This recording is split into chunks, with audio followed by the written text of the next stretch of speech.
This is section 1-1 called Expressions and Formulas. The first thing that we're going to work on is order of operations. And the steps in order of operations, the first thing you do is you evaluate whatever is inside grouping symbols. Those could be parentheses or brackets, but that's the first thing you do. The second step that you would do in order of operations is evaluate all the exponents or powers that are in the problem.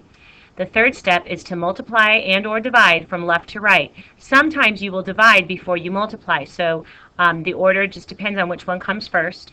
And the last step, you are going to add or subtract from left to right. So our first example is to evaluate algebraic expressions. Now it's an expression and not an equation because notice that there's no equal sign in the problem, in the expression they give us. We are evaluating x minus y quantity cubed plus 3 if x equals 1 and y equals 4. So what you're going to do in this case is you're going to substitute the given values for x and y, and then you follow the order of operations. So the first thing you're going to do is evaluate what's inside the parentheses. So 1 minus 4 is negative 3. The second thing you'll do is you're going to cube that. Remember, negative 3 means negative 3 times negative 3 times negative 3, and you get a negative 27. Then you add 3, you get negative 24, and that's your answer. Those are the steps that you should show me when you are working out and evaluating algebraic expressions problem. So what I want you to do is pause the video because you're going to work out this problem, and I expect this is going to be what you have to show me in class tomorrow. So I have, if you are not a big note taker, this is the minimum that you have to do, and you have to show me the work. So pause it, do the problem, go on, and you'll see the answer. So you should have gotten 3. If you're not sure how we get that, then you can ask me in class tomorrow. The next example, we're going to evaluate n minus t times the quantity n squared minus t when n is 2 and t is 3.4. Again, the first thing you're going to do is write this down and substitute the values in place of n and t. So wherever you see an n, you put a 2. Wherever you see a t, you put a 3.4. Now we have to evaluate using order of operations. So the first thing you'll do is parentheses. Well, inside the parentheses, we have subtraction and an exponent. Exponent is first. So if we're going to evaluate 2 to the second power is 4. We have to finish the parentheses, which means we have to do 4 minus 3.4. We get 0.6. Now, on this next step, a lot of times students make a mistake and they subtract 2 minus 3.4. And that's not correct, because when you have a number in front of parentheses, that means to multiply, and we multiply before we subtract. The last thing you're going to do is subtract 2 minus 2.04. You get negative 0.04, and that's your answer. The next example, you're going to evaluate 8xy plus z cubed all over y squared plus 5. So we have 3 variables. X is 5, y is negative 2, and z is negative 1. Now, I recommend whenever you substitute values, especially when they're negatives, that you always put parentheses around it.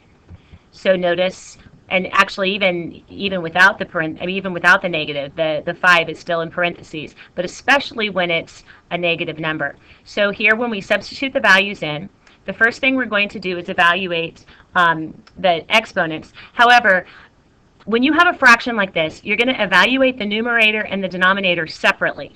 The last thing you will do is that fraction bar, which tells you to divide, but that's the last step. So first, if you look at the numerator, we're going to do negative 1 to the third power.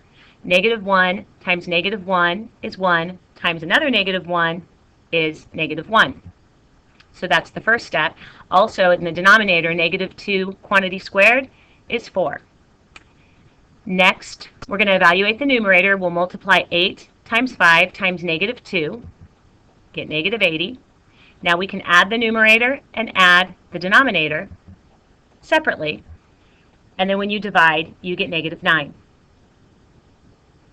Again, look at the work involved. You need to show me the steps when you're doing a problem. You don't have to write down the words, but show me the steps. So here's a problem for you to try. Again, write down the problem on your paper, show me the work, pause it, and then go ahead. When you get the answer, you can check to verify that you got it right. You should have gotten 28 for your answer. Again, if you had a problem with that, then you can ask me in class tomorrow. Here's another one for you to try. So copy the problem down, pause it,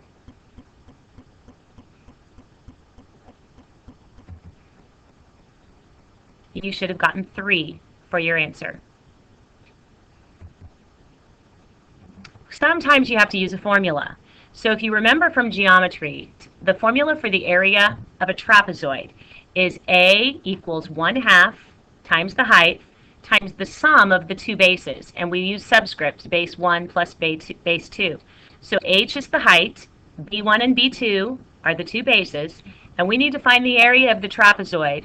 You're told that the base lengths are 13 meters and 25 meters, and the height is 8 meters. Not a hard problem, even if there's a lot of words. You're going to start with the formula. So you copy down the formula. Now you're going to make your substitutions. So your bases are 13 and 25, and your height is 8. So you substitute those values in. The next thing you're going to do, following order of operations, is parentheses. So we add 13 plus 25. We get 38. Now we go multiplying left to right. 1/2 of 8 is 4. And 4 times 38 is 152. Now this is area, so we should have on our problem 152 square units. And the problem was in meters, so 152 square meters. So don't forget to take a look at units and always include your units. If they're not given, you would just say square units. So here's a problem for you to try. It deals with the volume of a pyramid. The formula for that is 1/3 times the area of the base. That's what the capital B stands for, and H is the height of the pyramid. So when you do this problem, you're going to have to first find the area of the base. Notice what shape it is. Find the area of the base, multiply by the height. So go ahead and pause it.